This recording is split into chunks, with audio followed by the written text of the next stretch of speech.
Good evening. So we are still continuing on the exciting study of the book of Hosea. So I hope that you're still continuing with the study on all these different chapters we have done so far, chapters 1 to 8. So நம்ம இன்னைக்கு we are going to do chapters 9. So முதலாவது before we go into chapter 9, let's look a little bit into chapter 8. நம்ம என்ன படிச்சோம் chapter 8ல நிறைய வசனங்கள் இருந்துச்சு. So நம்ம குறிப்பாக நான் ஒரு வசனம் எடுக்கிறேன் because it was a very interesting verse. So chapter 8 verse 12. I have written for him the great things of my law, but they were considered a strange thing. தமிழ்ல ஓசியா 8ஆம் அதிகாரம் வசனம் 12. என் வேதத்தின் மகத்துவங்களை அவர்களுக்கு எழுதி கொடுத்தேன், அவைகளை அந்நிய காரியமாக எண்ணினார்கள். So in the vasanathala நம்ம chapter 8 la நம்ம பார்த்தோம்னா we understand that the book that we have before us, the Bible, who wrote the Bible, who is the author of the Bible, who is behind all the words in the Bible. So யார் இந்த வேதத்தை எழுதினது? தேவன். So I have written all the great things of my law. So நம்ம இந்த முக்கியமான வசனத்தை நம்ம பார்த்துக்கணும். So இந்த வசனம் இந்த புத்தகத்தில் நம்ம புத்தகம் தேவனோட வார்த்தை. ஸோ தேவன் நம்மக்கிட்ட பேசுகிறார். ஸோ அவர் தான் இந்த வார்த்தையெல்லாம் அவர் எழுதியிருக்கார். ஸோ நம்ம அதை கவனமாக நம்ம பார்க்கணும். So now let's go on to chapter 9. So chapter 9 has 17 verses. So the theme here is punishment for Israel. இஸ்ரேலுக்கு ஒரு தண்டனை. ஸோ நம்ம அதை பற்றி நம்ம கொஞ்சம் நிறைய பார்த்துட்டோம் மற்ற சாப்டர்ஸ்லாம். So we will continue with the same theme. So now let's look at verse 1. வசனம் 1. இஸ்ரவேலே மகிழ்ச்சியாயிராதே, மற்ற ஜனங்களைப் போல் களி கூறாதே, உன் தேவனை விட்டு நீ சோரம் போனாய், தானியம் போரடிக்கிற சகல களங்களிலும் பணயத்தை நாடுகிறாய். ஓகே. ஸோ இது do not rejoice, O Israel, with joy. So இது some commentators சொல்கிறாங்க, இது எப்போ எழுதுனது? இது ஒரு பண்டிகை நாளில், ஒரு நல்ல பண்டிகை, நல்ல பயிரெல்லாம் எடுத்துகிட்டு நல்லா சந்தோஷமாக நல்லா களி கூடுறாங்க. அந்த நேரத்தில் இதே எழுதியிருப்பார். ஸோ ஹோசியா சொல்லிடுறாரு, நீங்களாம் சந்தோஷமாக இருக்கிறாதுங்க, because you have made love for hire on every threshing floor. நான் ட்ரெஷிங் ஃப்ளோனா இது நம்ம தானியம், தானியத்தை போரடிக்கிற இந்த களம். ஓகே, இந்த களம். ஸோ அந்த களத்தில் தான் நம்ம அந்த நம்ம இந்த பயிர்களெல்லாம் எடுத்து போட்டு இந்த மாடுகள்லாம் நடக்கும். ஸோ அந்த இடத்துல மற்ற நேரத்தில் அவங்க இந்த குட்டி குட்டி தேவனங்கள்லாம் அங்கே வச்சு அவங்க வணங்குவாங்க. So that's why they said you have made love for hire on every threshing floor. Verse 2. தானிய களமும் திராட்சை தொட்டியும் அவர்களை பிழைப்பூட்டுவதில்லை, அவர்களுக்கு திராட்சை ரசம் ஒளிந்து போகும்.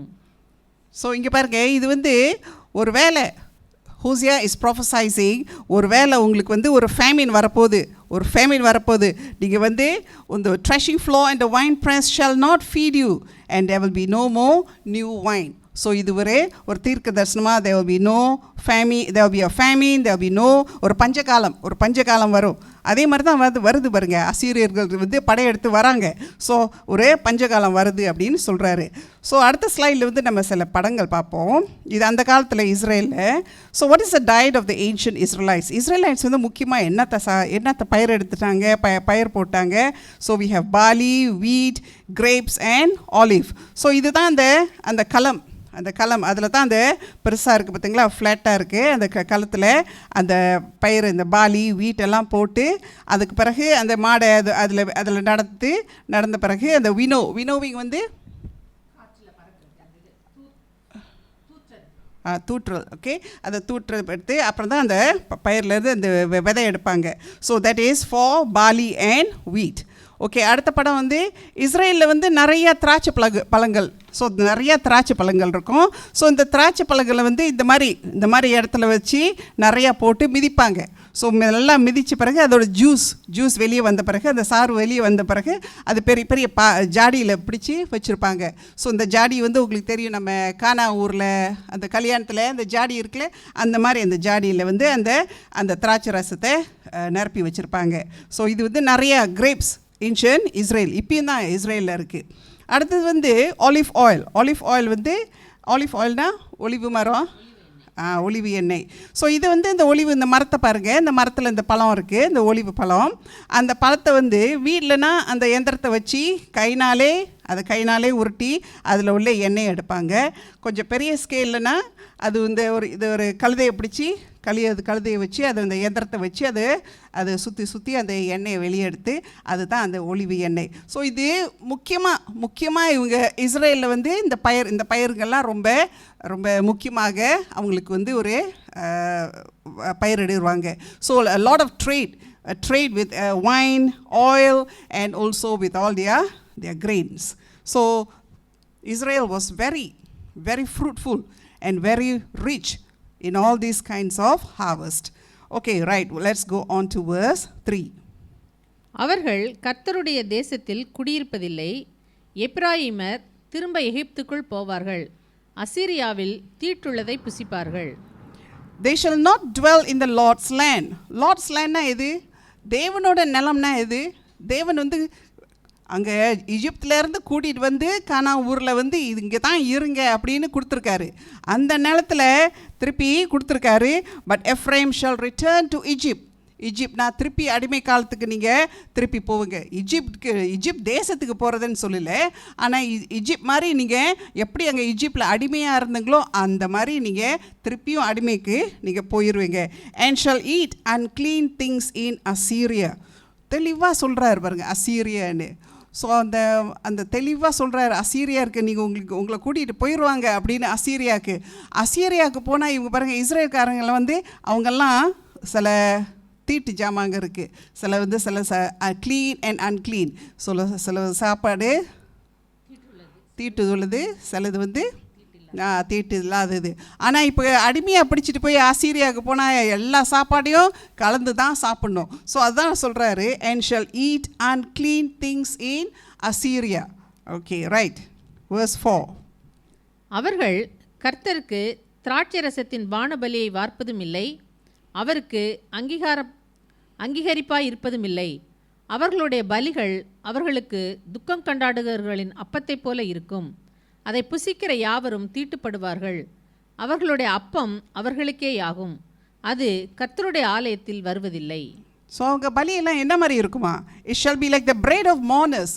ஸோ மோர்னர்ஸ் வந்து துக்கம் கொண்டாடுறவங்க வந்து அவங்களோட அப்பம் வந்து என்னது? அந்த அப்பம் வந்து அது தீட்டு அப்பம். பிகாஸ் இறந்து போன சடலத்தை தொட்டதுனால அந்த அப்பம்லாம் தீட்டு அப்பம்.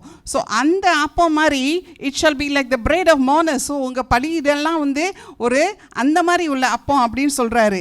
And who it's it shall B defile. அப்புறம் கூட சொல்கிறாரு பாருங்க, for their bread shall be for their own life. அப்புறம் நீங்கள் அசீரியாவுக்கு போகும்போது இப்போ நீங்கள் இஸ்ரேலில் இருக்கிறீங்க, செழிப்பாக இருக்கிறீங்க, அவங்களுக்கு சாப்பிட முடியாமல் அவ்வளோ சாப்பாடும் அவ்வளோ செழிப்பாக இருக்கிறீங்க.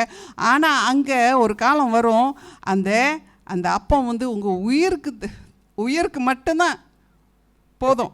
அந்த மாதிரி ஒரு போதுமான அப்பம் அவ்வளோதான் இருக்கும்.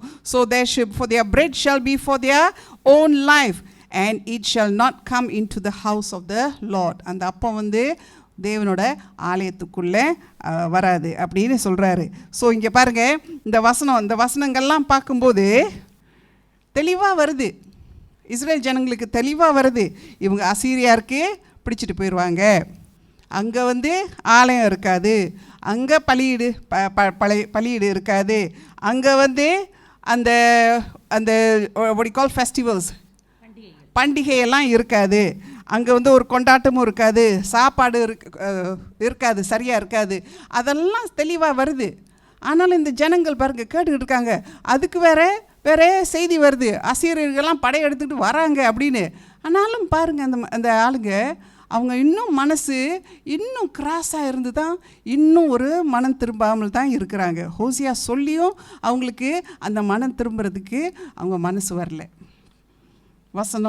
அடுத்த வசனம் 5.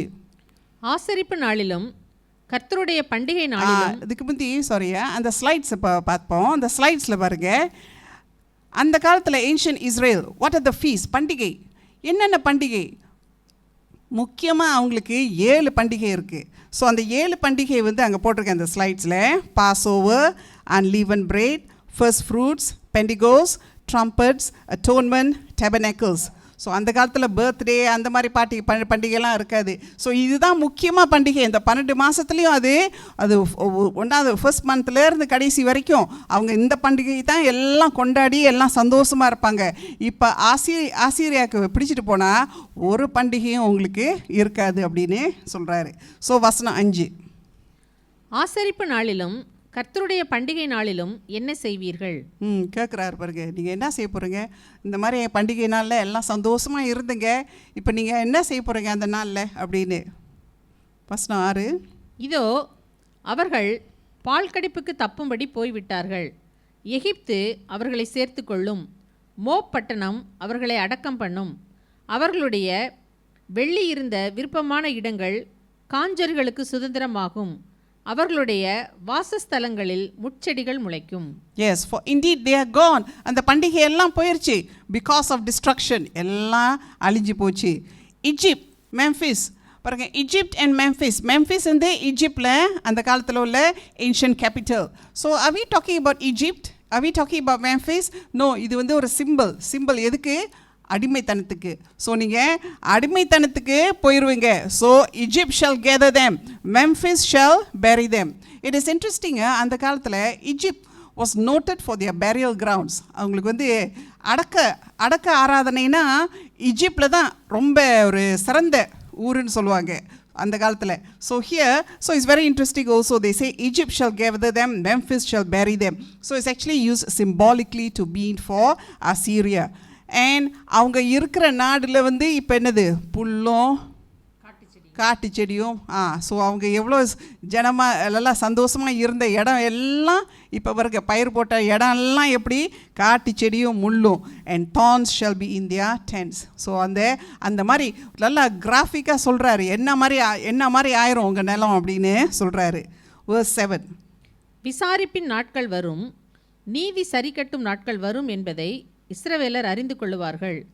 உன் மிகுதியான அக்கிரமத்தினாலேயும் மிகுதியான பகையினாலேயும் தீர்க்கதரிசிகள் மூடரும் ஆவியை பெற்ற மனுஷர்கள் பித்தம் கொண்டவர்களுமாய் இருக்கிறார்கள். ஸோ பாருங்க, இவ்வளோ ஹோசியா சொல்லியோ அந்த ஜனங்கள் என்ன சொல்கிறாங்க? நீங்கள்லாம் ஒரு ப்ராஃபட் இஸ் அ ஃபூல். யார் குறித்து சொல்கிறாரு நீங்கள் நினைக்கிறீங்க? ஹோசியாவை தான்.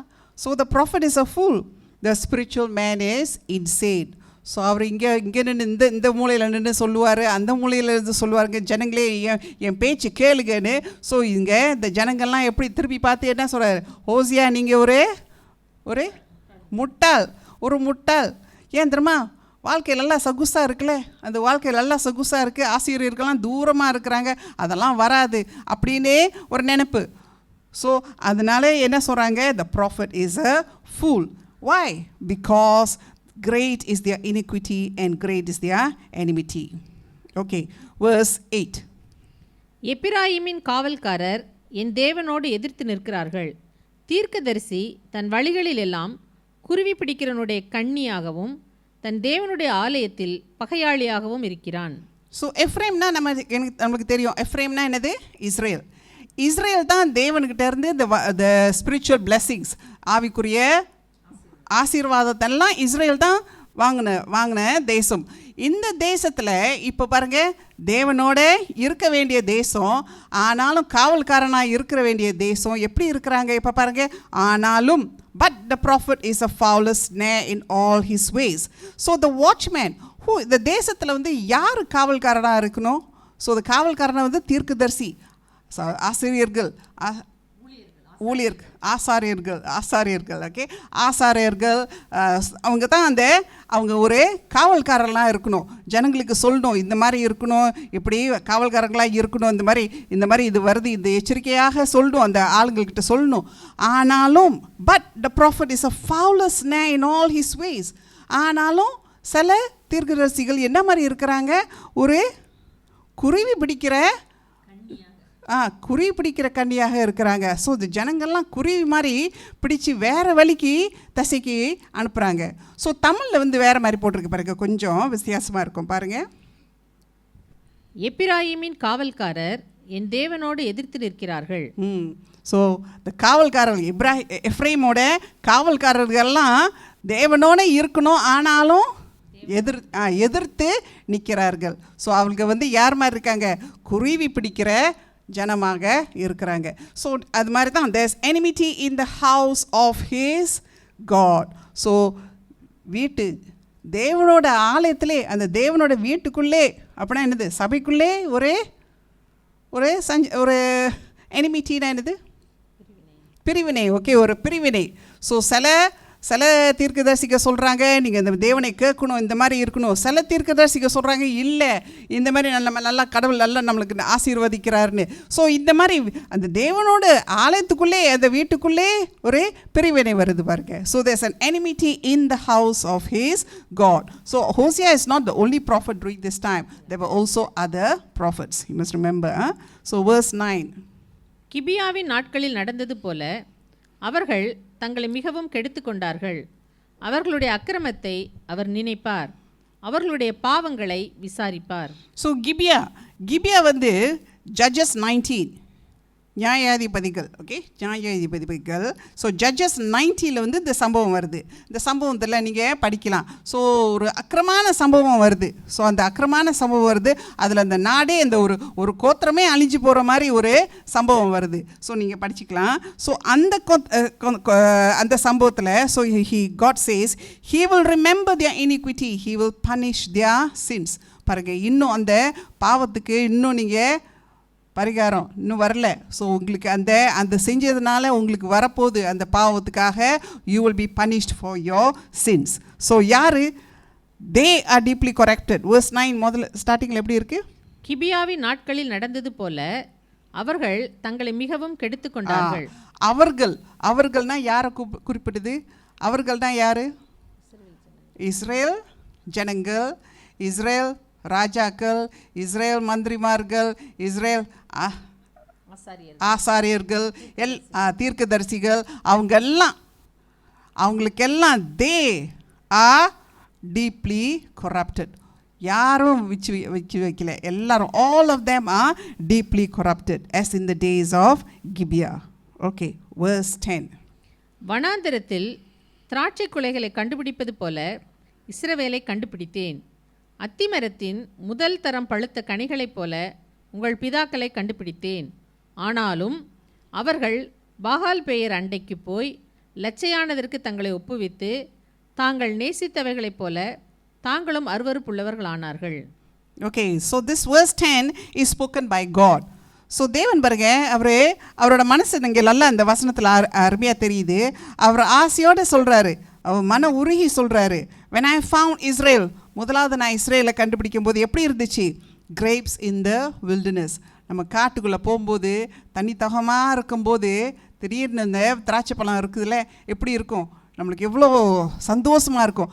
அந்த மாதிரி தேவன் வந்து நான் இஸ்ரேலை அப்படி கண்டுபிடிச்சேன். காட்டில் நீங்கள் எல்லாம் இருக்கும்போது அந்த மாதிரி நீங்கள் ஒரு கிரேப்ஸ் மாதிரி நான் கண்டுபிடிச்சேன்.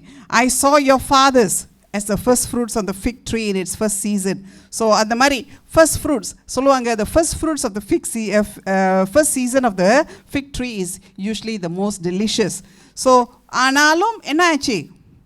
They went to Baal pure.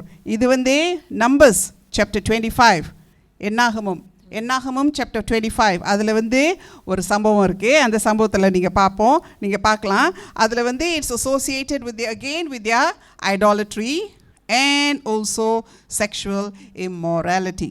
So because of that, they will be separated themselves to that sin and they became an abomination like the thing they loved.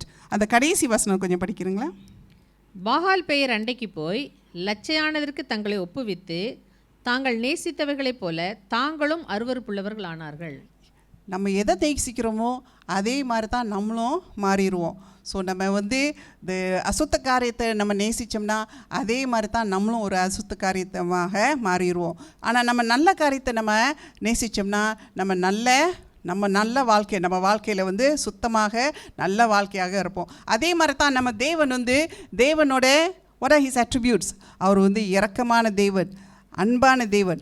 அந்த மாதிரி தேவனை நம்ம நேசித்தா அந்த மாதிரி ஜனங்களாக நம்ம இருப்போம். ஆனால் நம்ம பாலை தேடி இல்லாட்ட வேறு தேவனை தேடி இல்லாட்ட பணத்தை தேடி இல்லாட்ட பதவியை தேடி அந்த மாதிரி போனோம்னா அந்த மாதிரி தான் நம்மளும் ஒரு அபாமினேஷன். தமிழ் எப்படி வருது? வெறுப்பா. தாங்கள் நேசித்தவர்களை தாங்களும் அருவருப்புள்ளவர்களானார்கள். அருவருப்பாக ஆனார்கள். So we are supposed to model our lives after our Lord, so we don't become an abomination. Okay, right. Now verse 11. எப்பிராயீமின் மகிமை ஒரு பறவையைப் போல் பறந்து போம், அது பிறப்பதும் இல்லை, வயிற்றில் இருப்பதும் இல்லை, கர்ப்பந்தரிப்பதும் இல்லை. Okay, you must remember, இது தேவன் பேசுறாரு. As for Ephraim, Israel, their glory shall fly away like a bird. அவங்க மகிமை, அவங்க பிறகு கொடி கட்டி பறந்து நல்லா இருக்கிறாங்க இஸ்ரேல்னு. ஸோ கொடி கட்டி பறக்கிற அவங்களோட மகிமை எல்லாம் ஒரு குருவி மாதிரி பறந்துடும். அப்படின்னா சீக்கிரமாக பறக்க போகுது. No birth, no pregnancy, no conception. அப்படின்னா என்னது ஒரு அர்த்தம்? அந்த ஜனக்கூட்டம் வந்து குறைய போகுது. So the population is going to decrease. So ஜனக்கூட்டம் வந்து குறைய போகுது. அந்த காலத்தில் எத்தனை பேர் இருந்தாங்க ஒரு இஸ்ரேலில் வந்து ஒரு ஏறக்குறைய வந்து சொல்லியிருந்தாங்க, ஒரு எஸ்டிமேல ஒரு 360,000 people. 360,000 people. But those who were captured, those who were captured and taken to Assyria were about 30,000. So 360,000 na 3,60,000. Okay, so 3 லட்சம். ஸோ அவங்க பிறகு எல்லாரும் அசீரியாவுக்கு பிடிச்சிட்டு போடல, ரொம்ப பேர் ஓடி போயிட்டாங்க. So here they are saying the population of Israel will decrease. Verse 12. அவர்கள் தங்கள் பிள்ளைகளை வளர்த்தாலும் அவர்களுக்கு மனுஷர் இராதபடிக்கு அவர்களை பிள்ளைகள் அற்றவர்கள் போல் ஆக்குவேன். நான் அவர்களை விட்டு போகையில் அவர்களுக்கு ஐயோ. Okay, again, the same theme, the children will become less, the population will become less, and woe to them, ayyo, when I depart from them. அந்த ஒரு வார்த்தை அந்த இதில் எவ்வளோ அடங்கி இருக்குது பார்த்தீங்களா? அவரை விட்டு தேவன் வந்து அந்த ஜனங்களை விட்டு போன பிறகு அது பாருங்க, ஐயோன்னு சொல்கிறாரு. woe to them when I depart from them. Okay, verse 13. நான் எப்பிராயீமை தீருவின் திசை மட்டும் இருக்கிறதை பார்க்கிறபோது அது நல்ல வசதியான ஸ்தலத்திலே நாட்டப்பட்டிருக்கிறது. ஆனாலும் எப்பிராயீமர் தங்கள் குமாரரை கொலை செய்கிறவனிடத்தில் வெளியே கொண்டு போய் விடுவார்கள். Okay, verse 13. Just as I saw Ephraim like Tyre, planted in a pleasant place. Tyre வந்து இன்னொரு ஒரு நகரம்.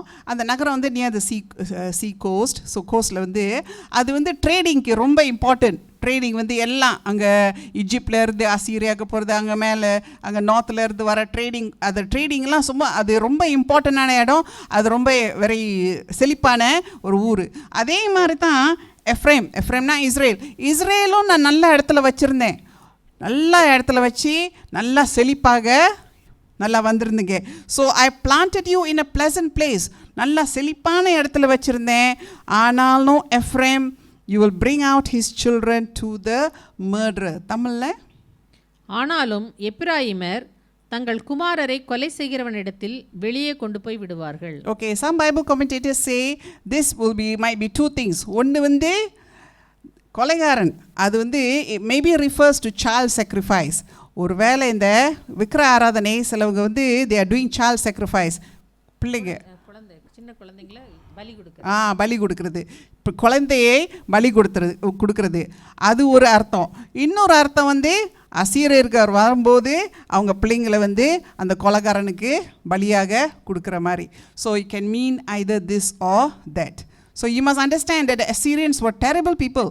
ஸோ அவங்க வராங்கன்னா அவங்களோட அக்கிரமம்லாம் இட்ஸ் வெரி டிஃபிகல்ட் டு டிஸ்கிரைப்லாம். அவங்க எப்படியெல்லாம் இம்சப்படுத்துவாங்கன்னு. ஸோ அவங்க வர்றது ரொம்ப கடினமான மக்கள் அவங்க அசீரியர்கள். ஸோ அது தேவன் வந்து ஒரு தீர்க்க தரிசனமாக சொல்லிட்டார். அதுக்கு பிறகு நம்ம ஹோசியா என்ன சொல்கிறாருன்னு பார்ப்போம். வசனம் 14. கர்த்தாவே, நீர் அவர்களுக்கு கொடுப்பதை கொடும், அவர்களுக்கு விழுந்து போகிற கர்ப்பத்தையும் பாலற்ற முலைகளையும் கொடும். Okay, give them, O Lord. What will you give? Give them a miscarrying womb and dry breasts. So give them a Lord. So many commentators என்ன சொல்கிறாங்க, ஹோசியா வந்து ரொம்ப பதட்ட நிலையில் இங்கே இருக்கிறாருன்னு. ஏன் தெரியுமா? இந்த தீர்க்க தரிசனமாக யாருக்கு வருது? அவர் ஜனங்க தானே, அவரோட மக்கள் தானே, அவர் சகோதரர் தானே. அந்த மாதிரி இருக்கும்போது அவருக்கு மனசு எப்படி இருக்கும்? இவ்வளோ கஷ்டம் வரப்போதே, ஆனாலும் அவங்க கேட்க மாட்டுறாங்கன்னு அவர் மனசு கொஞ்சம் அப்படி ஒரு பதட்டமாக இருக்குது. So he was a bit agitated. What can I say? What will you give? Lord, what will you give? கடவுள் இதோட என்னென்ன பனிஷ்மெண்ட்லாம் சொல்லிட்டாரு. அவர் என்ன சொல்கிறாரு? Give them a miscarrying womb and dry breast. நான் அந்த காலத்தில் ஒரு பெண்ணுக்கு ஒரு ஆசீர்வாதம்னா என்னது? பிள்ளைங்க இருக்கிறது தான் ஒரு ஆசீர்வாதம். ஆனாலும் இங்கே 2 choices. ஒரு இதில் தண்டனை தான், ஆசிரியர்கள் வர்றது தான், பிடிச்சிட்டு போகிறது தான். ஆனாலும் ஜனங்கள்லாம் போய் பிடிச்சிட்டு போகிறாங்களே, அதனால் give them a miscarrying womb. பிள்ளைங்கள்லாம் வானா, அந்த சின்ன குழந்தைங்க வளர்ந்து அந்த கஷ்டத்தில் போகக்கூடாது அப்படின்னு ஒரு பதத்திட்டத்தில் he is interceding for his people. Let's look at another verse where Jesus also will prophesy about this. Luke chapter 23 verse 29, where he will be prophesying about the destruction of Jerusalem. So Luke chapter 23 verse 29, for the time will come when you say, blessed are the childless women, the womb that never bore and the breast that never nursed. லூக்கா 23 அதிகாரம் வசனம் 29, இதோ மலடிகள் பாக்கியவதிகள் என்றும் பிள்ளை பெறாத கர்ப்பங்களும் பால் கொடாத முலைகளும் பாக்கியமுள்ளைகள் என்றும் சொல்லப்படும் நாட்கள் வரும். ஓகே, ஸோ அதே மாதிரி தான் நம்ம சுற்றி நம்மளுக்கு அந்த ஆசீர்வாதம், நம்மளுக்கு அந்த தேவன் நம்மளுக்கு தெரிஞ்சிருச்சு. ஆனால் நம்மளை சுற்றி இன்னொரு எத்தனையோ பேர் இருக்காங்க, நம்ம குடும்பத்துலேயோ வெளியே சுற்றி எத்தனையோ பேர் நம்மளை தேவனை பற்றி இன்னும் தெரியாமல் இருக்கிறாங்க. So we are supposed to intercede for them. So நம்ம நாங்கள் சொல்லிடலாம், கர்ஸ் அவங்க ஒரே தண்டனைக்கு போட்டோம் அப்படின்னு. ஆனாலும் தேவன்கிட்ட we hope that they will come to know the Lord. So just like Hosea, when he intercedes for his people, although they are going to go into punishment, we also need to pray for our people who still have not come into the Lord. Now verse 15, again what does God say? Verse 15, அவர்களுடைய பொல்லாப்பெல்லாம் கில்காலிலே நடக்கும், அங்கே நான் அவர்களை வெறுத்தேன். அவர்களுடைய பொல்லாப்பின் நிமித்தம் அவர்களை நான் இனி என் சமூகத்தை விட்டு துரத்துவேன். இனி அவர்களை நேசிக்க மாட்டேன். அவர்களுடைய அதிபதிகள் எல்லாரும் துரோகிகள். All their wickedness is in Gilgal. Gilgal in the நாடு, what do you call this town? Okay, இந்த டவுன் முந்தி கூட நம்ம சொல்லியிருக்கோம். கில்கால் முந்தி அந்த காலத்தில் எலிஜா காலத்துலேயும் எலிஷா காலத்துலேயும் பெரிய அந்த தீர்க்கதரிசிகள்லாம் அங்கே தான் ட்ரைனிங் எடுத்தாங்களாம்.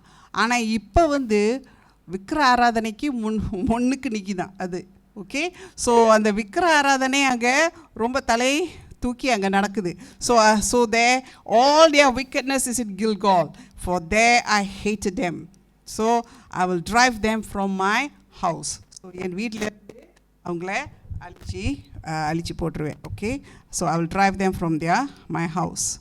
Okay, verse 16, எப்பிராயிமர் வெட்டுண்டு போனார்கள், அவர்கள் வேர் உலர்ந்து போயிற்று, கனி கொடுக்க மாட்டார்கள். அவர்கள் பிள்ளைகள் பெற்றாலும் அவர்களுடைய கர்ப்பத்தின் பிரியமான கனிகளை அதம் பண்ணுவேன். Okay, this is again இது திருப்பி again we'll talk about no children, they shall bear no fruit, and I'll kill the darlings of their womb. இது திருப்பி population will go down, the population of Israel will go down. Okay, so now we come to the last verse, verse 17. அவர்கள் அவருக்கு செவி கொடாமல் போனபடியால் என் தேவன் அவர்களை வெறுத்து விடுவார். அவர்கள் அந்நிய ஜாதிகளுக்குள்ளே அலைந்து திரிவார்கள். Okay, so my Lord will cast them away because they did not obey him. So obedience is very important. கீழ்ப்படிதல், நம்ம தேவனுக்கிட்ட நம்ம கீழ்ப்படியாட்டா my God will cast them away. And they shall be wondrous among the nations. So நம்ம தேவன் இல்லாட்டா நம்ம அலைமோதுற மாதிரி தான், இங்கே போவோம் அங்கே போவோம், இங்கே ஒரு ஆலோசனையா அங்கே ஒரு ஆலோசனையா, இவங்க சொல்கிறது சரியா அவங்க சொல்கிறது சரியா, they will be wondrous. எதுதான் சரி, வாழ்க்கை எதை பிடிச்சி எது நிதானத்தை பிடிச்சி நம்ம வாழ்க்கையை நடத்துறதுன்னு நம்மளுக்கு தெரியாது. அதே மாதிரி தான் அவர் சொல்கிறாரு, because I will cast them away because they did not obey him and they shall be wondrous.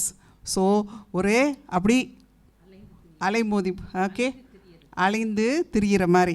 So அதே மாதிரி இங்கே ஒரு வசனம் இருக்குது பாருங்கள், Deuteronomy chapter 30 verse 17 and 18. உபாகமம் 30வது அதிகாரம் 17-18. நீ கேளாதபடிக்கு மனம் பேதித்து இழுப்புண்டு போய் வேறே தேவர்களை பணிந்து அவர்களை சேவிப்பாயானால் நீங்கள் சுதந்திரிக்கிறதற்கு யோர்தானை கடந்து போகிற தேசத்தில் நெடுநாள் வாழாமல் நிச்சயமாய் அழிந்து போவீர்கள் என்பதை இன்று உங்களுக்கு அறிவிக்கிறேன். Okay, so from this chapter we see many things. முக்கியமாக கடைசியில் முடிக்கிறார் பாருங்க, நீ தேவனை கீழ்படியாட்டா he will cast away. And அந்த நேரத்தில் நம்மளுக்கு அந்த நிம்மதி, தேவன்கிட்ட இருக்கிற நிம்மதி, அந்த நிம்மதி இருக்காது. So you see, you be like wondrous in the nations. நம்ம இப்போ இந்த உலகத்தில் பாருங்கள், எத்தனையோ பேர் தேவனை தேடாமல் அவங்க வேறு தேவனை தேடுறாங்க. அவங்க கடவுள்லாம் என்னது? இந்த விக்கிர ஆராதனை மாதிரி தான். வேறு கடவுள் என்ன கடவுள்? என் சொந்த பலன், என் சொந்த புத்தி, என் சொந்த படிப்பு. ஸோ அந்த மாதிரி அப்படி திரியிறாங்க. இதில் ஒரு சமாதானம் கிடைக்குமா, இதில் ஒரு சந்தோஷம் கிடைக்குமா, இதில் ஒரு நிம்மதி கிடைக்குமா அப்படின்னு ஒவ்வொரு இதையாக தேடி போகிறாங்க. So they will be like wondrous among the nations. ஆனாலும் நம்மளுக்கு because we obey the Lord, we are at peace with the Lord. So we need not wonder because we are home with the Lord. Thank you. So I hope that we will continue to meditate on all the verses because every verse, ஒவ்வொரு வசனமும் எவ்வளோ அர்த்தம் இருக்குது பாருங்க. So முக்கியமாக நம்ம பாருங்கள், ஒரு வசனம் verse 14, give them, O Lord, what will you give? Give them a miscarrying womb and dry breast. So அதை படிக்கும்போது நான் என்ன நினைப்பு வருது, மோசே தேவன்கிட்ட வாதாடுறாரு பாருங்க. சோடோம் கொமோரா அழிக்கும் போது அவர் சொல்கிறார், ஒரு 20 பேர் இருக்கும்போது இருந்தால் போதுமே. நீங்கள் ஆப்ரஹாம் தேவன்கிட்ட வாதாடுறாரு, சொல்கிறாரு, ஒரு 20 பேர் இருந்தால் நீங்கள் அழிக்காதுங்க, ஒரு 10 பேர் இருந்தால் அழிக்காதுங்க, ஒரு 5 பேர் இருந்தால் அழிக்காதுங்க அப்படின்னு வாதாடுற. யாருக்காக? அவர் ஜனங்களுக்காக. ஸோ அதே மாதிரி தான் we as people of God, we also need to intercede for our people who still do not know, who are still wandering among the nations. Thank you.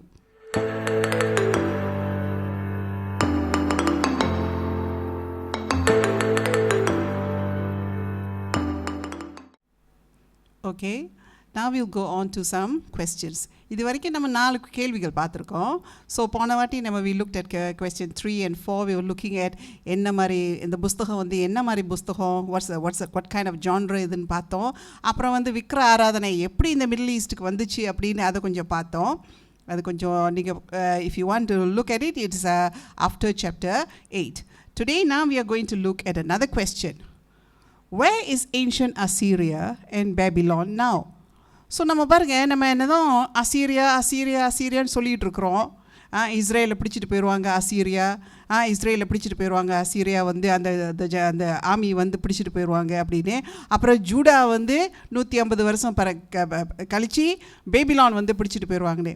ஆனால் இப்போ நம்ம நியூஸ் பேப்பரை தொடர்ந்து பார்த்தோம்னா அந்த மாதிரி நாடே இல்லையே. அசீரியா எங்கே இருக்குது, பேபிலான் எங்கே இருக்குது?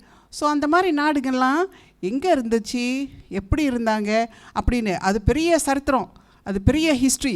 ஸோ இன்றைக்கி நான் சுருக்கமாக very very briefly I'm going to touch on where was Assyria and where was Babylon. Okay, right, now let's look at Assyria. Assyria kingdom of northern Mesopotamia. நாம் சொல்லியிருந்தல, one of the earliest civilizations. ஒரு civilization கலாச்சாரம். One of the earliest civilizations was the Mesopotamian, Sumerian civilizations. So அந்த இடத்துல அந்த river Tigris and Euphrates, அந்த Tigris and Euphrates riverல அந்த இடம் பூரா மெசபடேமியா. அந்த இடத்துல தான் முதலாவது வந்து ஒரு கிங்டம், அது வந்து அசீரியா. And it became one of the great empires of the ancient Middle East. So இது வந்து எப்போ முதலாவது வந்துச்சு இங்கே பாருங்கள், as early as 2500 BC. 2500 BCனா நம்மளுக்கு எப்படி கற்பனை பண்ண முடியுமா? அது வந்து ஒரு உதாரணம் சொல்கிறேன். கிங் டேவிட் இருந்த காலத்துலேருந்து இன்னொரு 1500 வருஷம் எடுத்துக்கோங்களேன் பின்னுக்கு. ஸோ டேவிடுக்கு பின்னுக்கு ஸோ அந்த காலத்தில் எல்லாம் ஆதி மனுஷன் இல்லை, ஆனால் இவங்கெல்லாம் ஒரு எம்பையர் அப்போ தான் ஸ்டார்ட் பண்ணி, ஸோ அவங்க தான் ஒரு சிவிலைசேஷன் எல்லாம் சேர்ந்து அந்த ரிவர் டைக்ரீஸ் அண்ட் யூஃப்ரேட்டிஸில் ஒரு சிவிலைசேஷனாக இருந்தாங்க. ஸோ அதுதான் முதலாவது ஸ்டார்ட் பண்ணாங்க. முதலாவது அவங்க போன நம்ம பார்த்தோம், they had all this written. அவங்க தான் முதலாவது எழுத்து, cuneiform writing, the wheel, and then the what you call agriculture, அதெல்லாம் முதலாவது ஸ்டார்ட் பண்ணுது அவங்க மெசபடேமியா. ஸோ அந்த இடத்துல அசீரியர்கள். ஸோ இது இப்போ எங்கே இருக்குது? அது வந்து இப்போ அந்த ஈராக் தேசத்தில் நார்தன் பார்ட்னா வடக்கு, ஓகே, வடக்கு பக்கம், and also comes down to a little bit of Turkey. So அவங்க வந்து they are famous. எதுக்காக ரொம்ப what are they famous? ரொம்ப அசீரியர்கள்னு என்ன நம்ம ஒன்று தெரிஞ்சுக்கணும். அசீரியர்கள்னா they are very famous for their cruelty. யாரையும் பிடிச்சிட்டு வந்தால் அவர் ரொம்ப இம்சப்படுத்துறது. அவங்க synonymous தேட்ல. ஸோ அவங்க எப்படி எவ்வளோ க்ரூவலாக அவங்க டார்ச்சர் பண்ணுவாங்களா, அந்த மாதிரி ரொம்ப மோசமான மனிதர்கள். அண்ட் ஆல்சோ ஃபைட்டிங் ப்ரவர்ஸ், நல்லா சண்டை போடுறவங்க. அவங்க தான் முதலாக அயனில் வச்சு சேரியட்ஸ் எல்லாம் செஞ்சவங்க அவங்க தான் முதலாவது. And Assyrians were also monumental builders, நல்ல பெரிய கட்டடம் கட்டவங்க. ஸோ இப்போ 1800s வந்து கண்டுபிடிச்சிருக்காங்க ரொம்ப many buildings. Nineveh, Ashur, Nimrud. So Ashur தான் கேபிட்டல் அசீரியாவுக்கு, அதுதான் கேபிட்டல். ஸோ இந்த மாதிரி 3 இடத்த வந்து கண்டுபிடிச்சிருக்காங்க. நிறைய archaeological finds and buildings they have found. So இந்த படத்தில் வந்து நீங்கள் பார்க்கலாம். ஸோ நிறைய ஸ்டாச்சூஸ் எல்லாம் இருக்குது. அதில் முக்கியமாக நிறைய ராஜாக்கள் இருந்தாங்க. ஸோ அது முக்கியமான ஒரு பெரிய ஃபேமஸான ராஜா வந்து கிங் அஷூர்பானிபால். ஸோ அவர் தான் Ashurbanipal. So there were many kings. So I'm just showing you a few pictures of that. Right. Now let's go on to Babylon. Babylon is also the most famous city from ancient Mesopotamia. இது வந்து கொஞ்சம் அசீரியாருக்கு பிறகு வந்த ஒரு தேசம் பேபிலோனியாவில் வந்து அதுவும் ஈராக்கில் வந்து அதில் வந்து ஒரு ஃபேமஸான சிட்டி வந்து பேபிலான். அந்த நகரம் வந்து பேபிலோனியா, அந்த சிட்டி வந்து பேபிலான். அது வந்து இப்போ பக்தாட் வந்து ஈராக்கோட கேபிட்டல். அதுக்கு சவுத் வெஸ்ட்கிட்ட இருக்குது. இது வந்து ஒரு அசீரியாருக்கு பிறகு கொஞ்சம் it was founded by the ancient Akkadian speaking people. So அந்த ஆளுங்க வந்து வேறு அவங்க பேசுகிற பாசை வந்து அக்கேடியன். ஸோ பேபிலான் வந்து அவங்க அர்த்தம் வந்து என்னது? It means gate of God, கடவுளோட வாசல்படி அப்படின்னு ஒரு அர்த்தம். ஸோ Babylon became a major military power under the Amorite king Hammurabi. So முக்கியமாக ஒரு ராஜா வந்து யார்? கிங் ஹம்முராபினா நீங்கள் in history you would have read King Hammurabina, you would know about his court. அவர் சட்டம்லாம் எழுதினார். அவர் வந்து he is one of the first people, even before Moses. அவர் தான் முதலாவது இந்த சட்டம்லாம் எழுதுறது ஹம்முராபி. ஸோ ஹம்முராபிக்கு பிறகு we have many other kings also. We have also Nebuchadnezzar. உங்களுக்கு தெரியும்ல, Nebuchadnezzar எல்லாருக்கும் தெரியும். So Nebuchadnezzar. So some of the famous kings were like Hammurabi and also Nebuchadnezzar. So there's another interesting thing, அந்த word அந்த பேபிலான்னு. Payable நம்மளுக்கு தெரியும், tower of பேபிள்னு நம்ம படிச்சிருக்கோம்ல. Tower of payable அது வந்து ஒரு building. they say it looks like the ziggurat. போன வாட்டி நான் காமிச்சிருந்தேன் இந்த ziggurat எப்படி இந்த ஊரில் கட்டியிருந்தாங்கன்னு ziggurat. So payable is from the Hebrew word, while Babylon comes from the Greek word. So payable வந்து ஹிப்ரூ, பேபிலான் வந்து கிரீக். நம்ம பைபிள் வந்து ஹிப்ரூவில் எழுதுறது, அதை வந்து மொழிபெயர்க்கும்போது கிரீக்கில் மொழிபெயர்த்தாங்க. ஸோ அங்கே வந்து 200 வாட்டிக்கு மேலே பேபிள் பேபிள் பேபிள்னு ஹிப்ரூவில் எழுதியிருந்தது. ஆனால் மொழிபெயர்க்கும் போது கிரீக்குக்கு அந்த வார்த்தையெல்லாம் என்னத்துக்கு மொழிபெயர்த்தாங்க? பேபிலான் என்று மொழிபெயர்த்தாங்களாம். So you see, so the 200 over times, in fact it's about 256 times or something, அது பேபிள்னு ஹிப்ரூவில் வந்தது, கிரீக்கில் வந்து பேபிலான் என்று மாற்றி கிரீக்கில் பாசையில் வந்துச்சு. ஸோ வாட் இஸ் மோ, லெட்ஸ் லுக் அட் அப்போனா பேபிலானும் ஒன்றா அப்படின்னு ஒரு கேள்வி. ஸோ பேபிலோனும் பேபிளும் ஒன்றா அப்படின்னு பார்ப்போம். So let's look at some verses. Genesis chapter 10, because before that they are said Babylon, both ancient Babel in Genesis and recent Babylon is said to be located in the plains of Shinar. Babylon sari, Babylon sari, எல்லாம் plains of Shinar in Mesopotamia அப்படின்னு சொல்லியிருக்கு. பார்ப்போம்.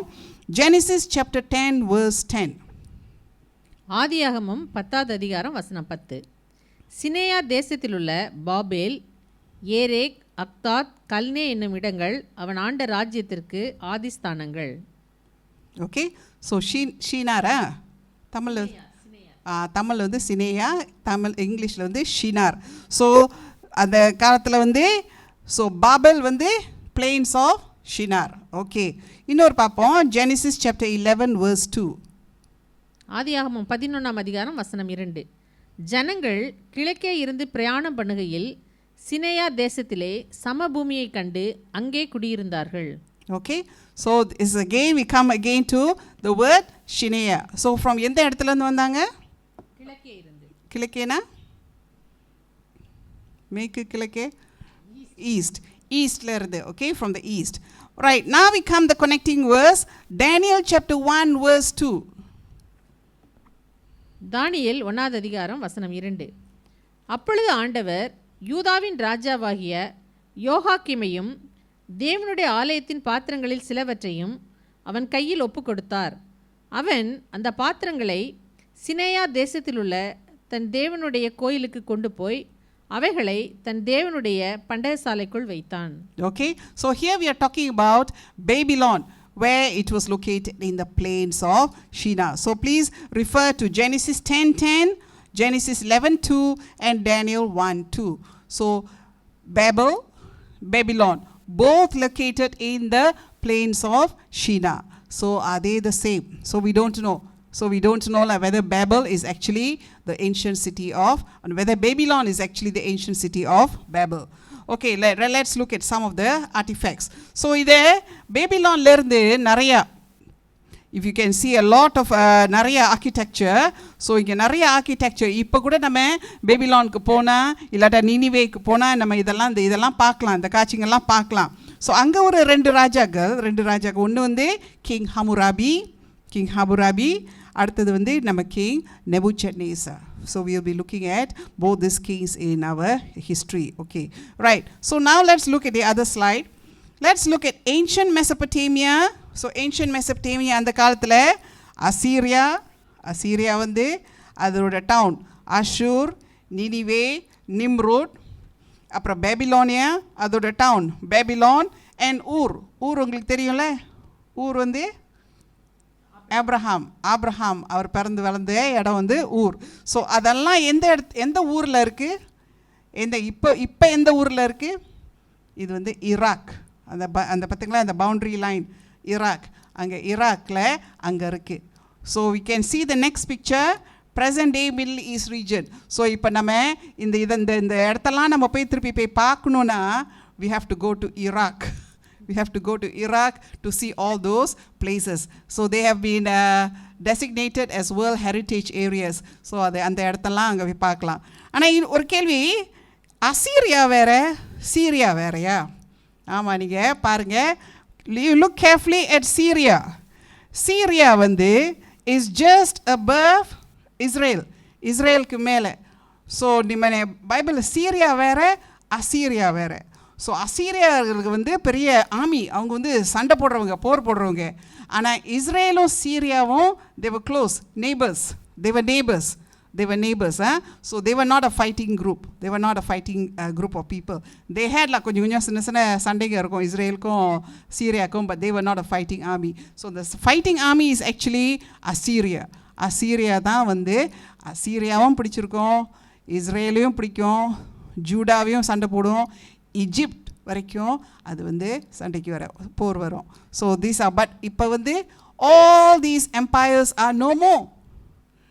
இந்த காலத்தில் எப்படி எவ்வளோ நாள் இருந்த சிறப்பான இருந்த அந்த மாதிரி அந்த எம்பையர்ஸ் இப்போ அந்த மேப்பில் நீங்கள் பாருங்கள் எல்லாம் போயிடுச்சு.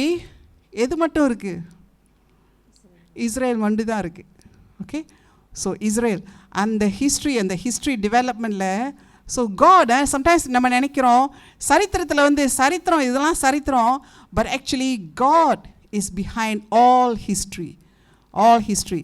So when we look at it and how God affects every stage of Israel's life, we can see that God is at play.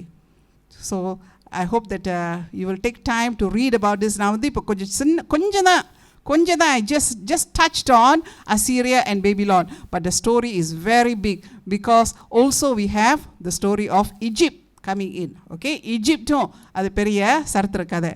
So that is all connected, and every one of the, you see every one of the Assyrian kings is mentioned in the Bible.